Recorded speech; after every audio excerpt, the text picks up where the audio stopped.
na ako ng 45 days or 1 month. Ayan. So, update ko kayo after kasi kagagaling ko lang dito. Nandito ako sa Philippine Embassy. All of your devotion, so intimately, let's roll into motion. I know it isn't long since I first met you, but I never find it better, I'll bet you. I'm already sure I wanna be yours, but then you should know I don't really wanna take it slow. So if you love me, let's go.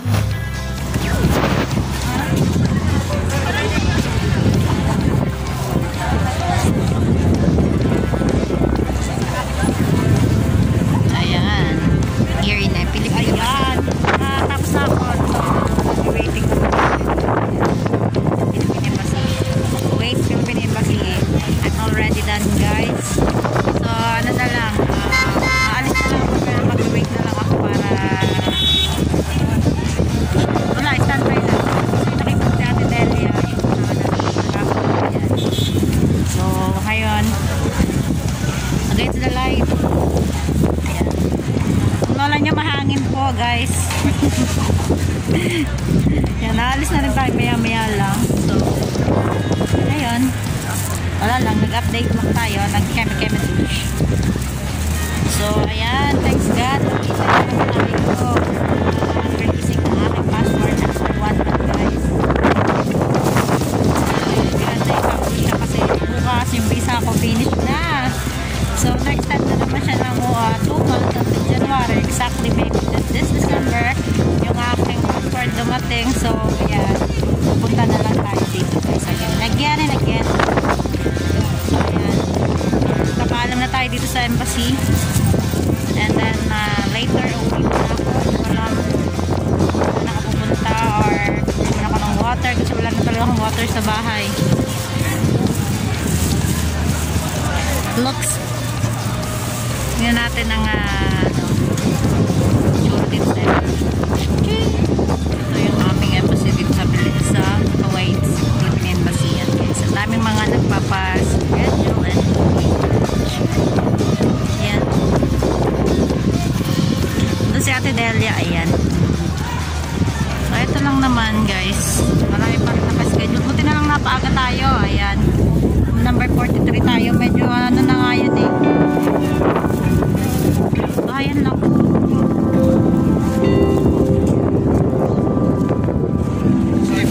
Ayan. Mga driver dito, guys.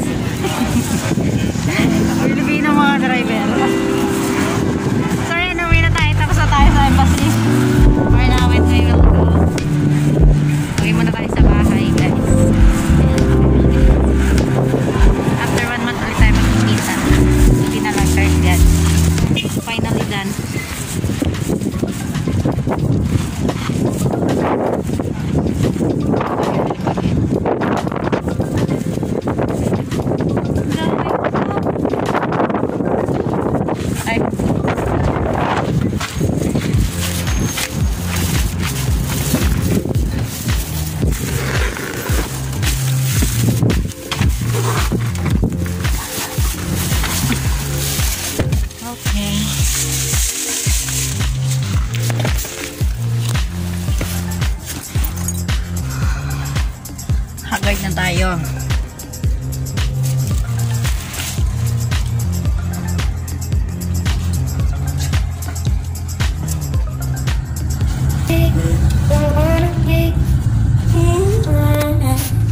kuya? Saan po kayo sa Pinas? Ako sa Region 2 po ako. Ano yun? Region 2. Bisaya ba yun? Hindi. Ilocano. Batangas po. Saan sa Batangas? San Jose. San Jose. Opo. Okay. Ilocano pala kay kuya. Hmm? Ilocano pala kayo. Hindi, biyahero ako. Ang biyahe ko nung araw, Batangas. Ano po yung binabiyahe nyo? Yung mga LPG, alam niyo yan. Opo. Doon ako kumakarga sa San Pascual. San Pascual sa Caltex. Opo. Sa refinery ng Caltex. Kaya nadadaanan ko yung bayan mo. Diyan ako. Maalala ko Sa mga diyan ako minulto. Alam mo yun? Nagano po? Diyan ako minulto sa... Minulto? Minulto. Bakit kayo na minulto? Yung mga tracking ba siyempre sa madaling araw or gabi na bumiyahe. Baka nanibago sa inyo. Alam mo ba doon sa Ibaan? Opo, alam ko yun. Doon. After ng San Jose yun. Yun. Sa amin kasi ano yung egg basket of the Philippines. Itlogan. Alas 12 ng gabi. Hindi ko naman malaya. Yung oras pala alas 12 ng gabi. Nandun ako sa kaligitnaan na Ibaan na yun. Umano talaga doon. Deplip kasi doon. Tapos biglang umambon. Yung ambon lang na ambon lang. Opo, opo. Siyempre, gabi nakailaw ako. Makikita mo, di ba? Opo. Sabi ko, bakit biglang umambon? Ito na. Kapit lang sa pagsahon lang. Papunta ko ng Manila eh. Pabalik na kayo. Papunta ko Manila. Galing ako ng Batangas. Manila. At alas 12 nito. Babae ko nga parang. Ano? Wala akong siyempre, wala akong helmet. Oo. Mag-isa lang kayo. Isa lang ako. Oo, kasi pag ganun po, bubusina kayo sa mga may tulay, sa mga ano.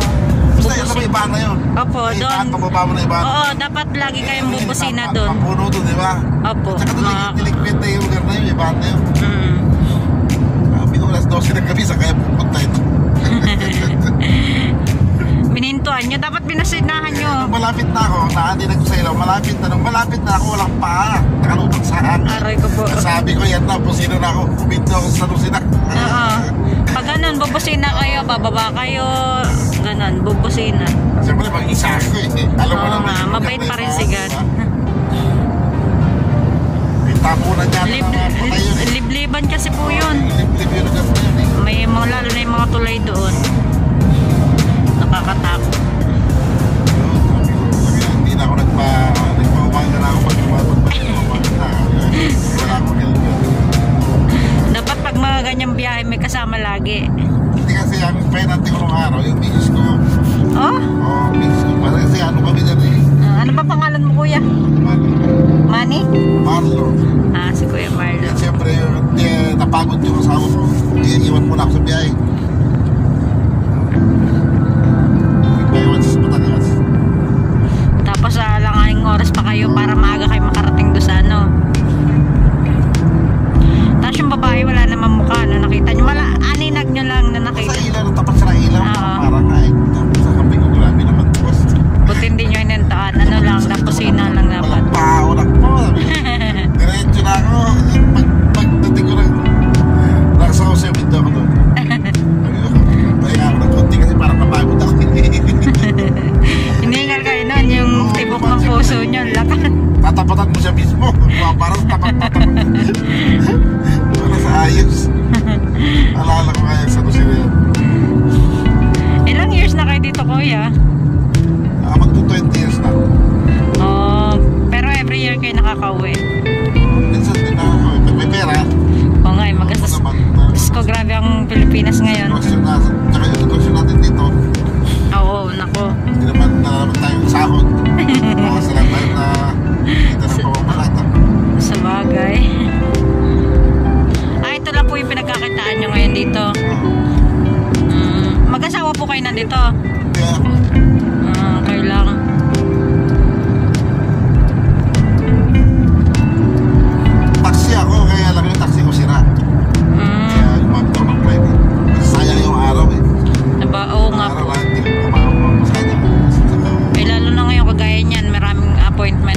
diretso na yan eh.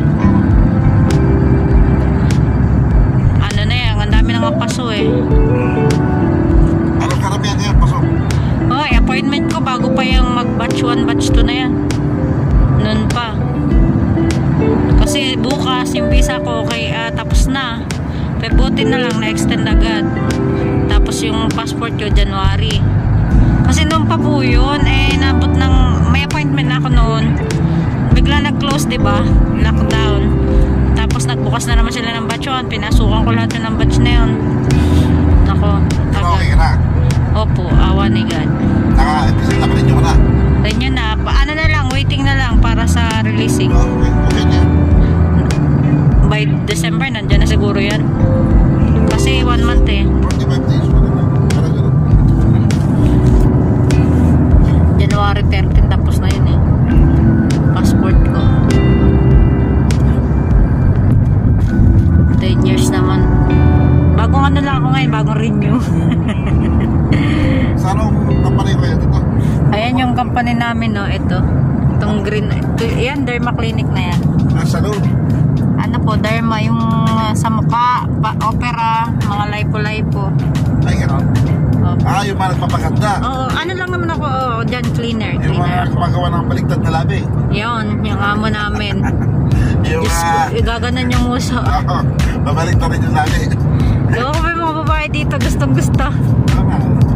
Tapos yung kilay, pupunutin tsaka tutuloy-ingan. Wala naman dito, sana yun eh. Dito mga lipo pa, alsang taba, mga laser. Dito lang ako yun, building ko yun. Tagal na po kayo dito? Ano po, magpo 4 years pa lang po. Sa Batangas kayo, no? Opo. Sa Lucero.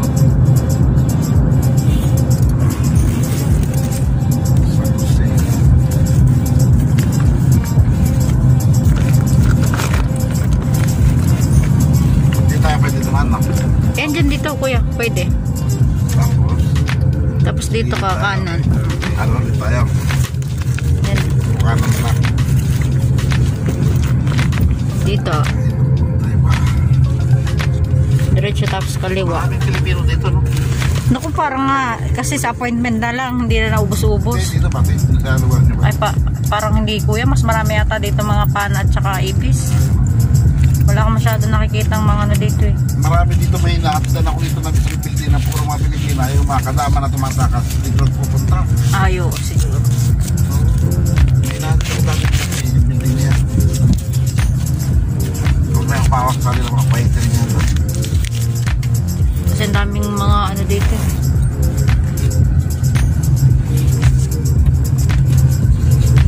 Saan tayo dahil? Diyan po sa kabilang building na yan, after nitong luma. Okay. Sa unang building.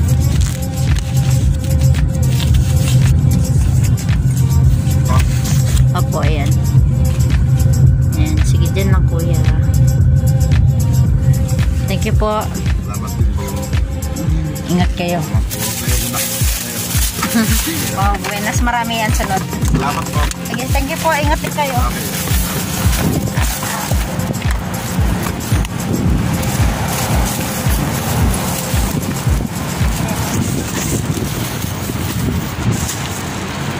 Loves it for Disco Haggard. Bumili pa akong pagkain kay Ate Delia. Hindi na ako nakapagpaalam pala sa kanya. Ako, Ate Delia, muna na po ako.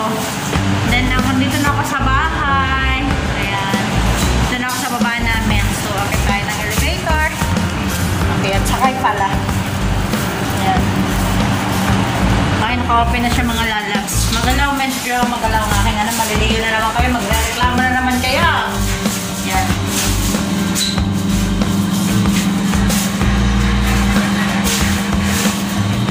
Medyo blurry and malabo against the light tayo. So, nasa loob tayo ng elevator. So, ayan. Dito na ako sa aming accommodation, guys. Sa aming room, sa aming flat. So, thank you for pagsama. Hindi ko na nabidyohan masyado yung pagpunta ko kanina doon kasi nga nagmamadali ako. Kasi pang alas 8 ako, dumating ako doon. Umalis ako dito ng 7:30. Then, dumating ako doon exactly 8. Tapos, meron akong pinireport na mga fill-up dyan, appointment. Kaso, meron application form. So, ayun, then pila pa na nabasa na daw yung number ko kasi 43 yung number ko. Yan. Yung aking number is 43. So, pero okay pa naman kasi nakabot ako ng pila. And then, thanks God talaga na-extend agad yung visa ko. So, hindi na ako mag-waiting doon. Kasi kung mag-waiting para ikunin yung aking passport ulit. Dahil, for extension. So, ngayon, thanks God talaga, thanks God na yung isang problema is okay na. Maghintay na lang ako ng releasing. Maybe this coming December, mga 45 days na nasabi ko na lang dito sa vlog. And then, hopefully, continue na. And 10 years na ang ating passport. Then, pagpunta ulit natin doon, ipa-vlog na natin siguro yun. Pagkuha ulit natin by this December or January. I hope so, before matapos yung extension ko. Kasi yung visa extension ko is until January din lang. January 8, ayan. Kaya kailangan ako, hanggang 2 months lang kasi yun. Kaya, hopefully, and then thank you sa pagsama yun tayo ng lola nyo. Naging ito yung kasama ko for being 10 years. Diyos ko, hindi man lang inayos yung picture ko doon. Para ko mas maganda pa ako old password. Pwede pa mag-complain doon, pero hindi eh. So, ayan, thank you guys sa pagsama and then sa panonood na yung aking video. Laka, may mga content. So, ayan. Thank you mga kalalabs, and don't forget to subscribe, like, and share nyo na rin itong ating mga video para naman tayo ay maraming mga kalalabs team. And then thank you all, and goodbye, and God bless you all, and always pray for everything that God has always have planned. Ayan, for us. Thank you, and I love you.